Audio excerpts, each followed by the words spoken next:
Good afternoon, Abbotsford residents. I'm Mr. Pelican. I'm running for your Commander-in-Chief of Abbotsford, and I made it clear we're going to open the city books on the corruption. We're going to get the RCMP in here, and we're going to take out Henry's mob, the Abbotsford APD.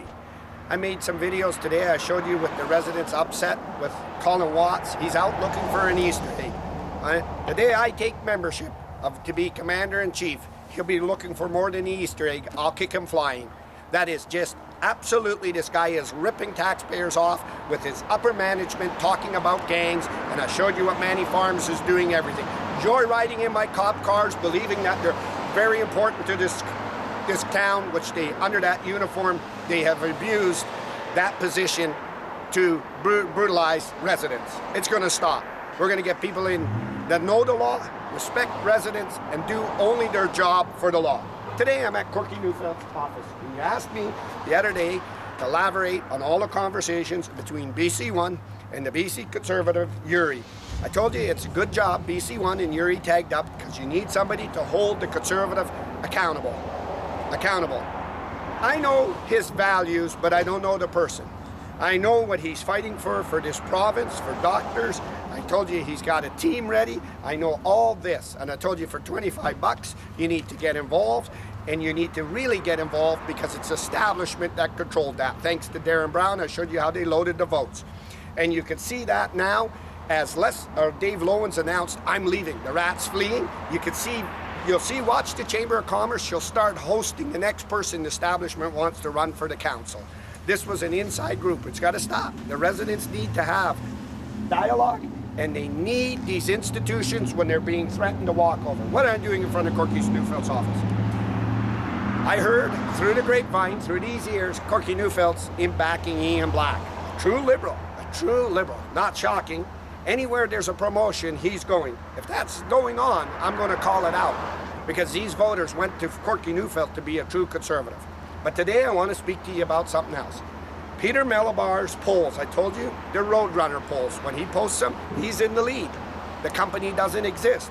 When Caroline Elliott, Kevin Falcon's sister-in-law, posts it, they're in the lead. I made it clear the other day in the video, if they don't get commander-in-chief of our Conservative Party, they're going to go back and kick Kevin Falcon out, take over to BC United, and rerun candidates because they'd rather have the NDP in rather than care for this province. So let me explain something to you today. All voters, both parties, all three parties, BC1, and everyone, I want you to hear this. When you're elected for your community as an MLA, you're given a nice, cozy job to go to Victoria. Let's just take a rough number and say 10, 11 grand of all your costs and, other expenses to go traveling and go to other cities paid for by taxpayers, BC taxpayers. But you're also given money to set up your office and a secretary. Now, Armin Bangdu claimed he was a true conservative. Went behind Caroline Elliott, Kevin Falcon's sister-in-law, that went up in Merritt and called Bruce Banman out for the same party, internally fighting. Her team went and said, why would you go for Bruce Banman? He's a loser. Right up there at the Bar and Grill in Merritt. I'm sure by now Bruce Banman's heard the live tape of it, and these people are supposed to wish each other the best. So it's not about this thing. The establishments are behind. I showed you Henry, Ed Fast, the Conservative went and backed Ian Black. I really need Ian. And there was Mike DeYoung and everyone. I made it clear that if them Liberals get commandership of the BC Conservative, even I would say, Corky, you're not green lighting. So let me give you a little story. When Bruce Banman was a Liberal and he went in for the nomination over Marcus Dalvis to get his foot in the door, he knew he was always a Conservative. He crossed over. When he crossed over and left Kevin Falcon's Liberals and the BC United, he left his jackpot there. It didn't go with him, his money he raised. So when he re-ran for the BC Conservatives, he had to raise all his money. If you kicked out of there and you're not green lighted by the leader, you got to go raise the money. And if I get green lighted by Peter Milobar, I get your money you raised to do all my advertising. So that would be nice. Let me tell you, I'm running for Commander-in-Chief. I would just expect Superman Gale's office and secretary to work for my campaign for free. I would expect Corky's staff to work for free for me. I would expect the city council secretary, Nancy Friesen, come and work for free. Why do I do that? Armin Bangdu, his team, is paid by BC taxpayers. You know what he's doing?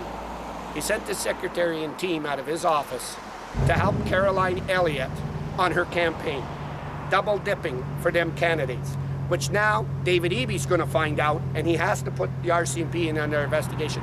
Why are BC taxpayers going on the hook for Armin Bangdu's staff to go behind Caroline Elliott, that's trying to unseat the Premier, David Eby, and she's not even a Conservative? I could see if Armin said, you know, listen, you need to go do some work at Rianne's office or Bruce's office, but not into Caroline Elliott's. Now, Peter Milobar made a crying about Uri. He said he wanted BC elections to get involved. There was some cheating.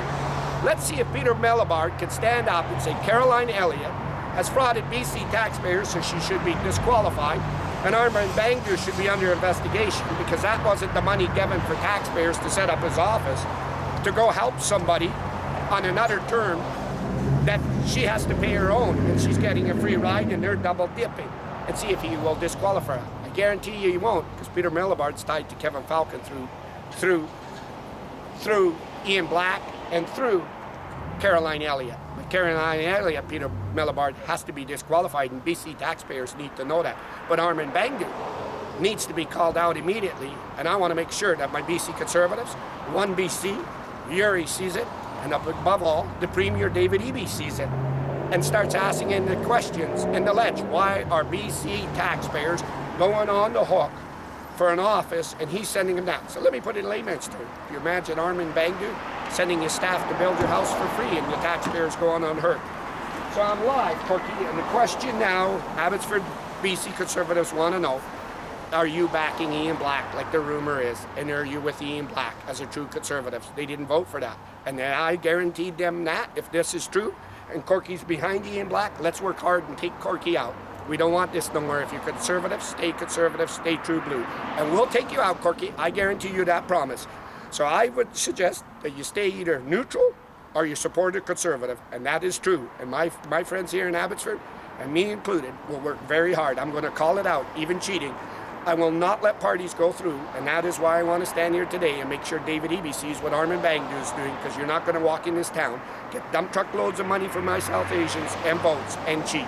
You're going to get called out no matter what party it is because of Henry Braun's corruption, and every door is going to get open, and we're going to get the best in here, the RCMP.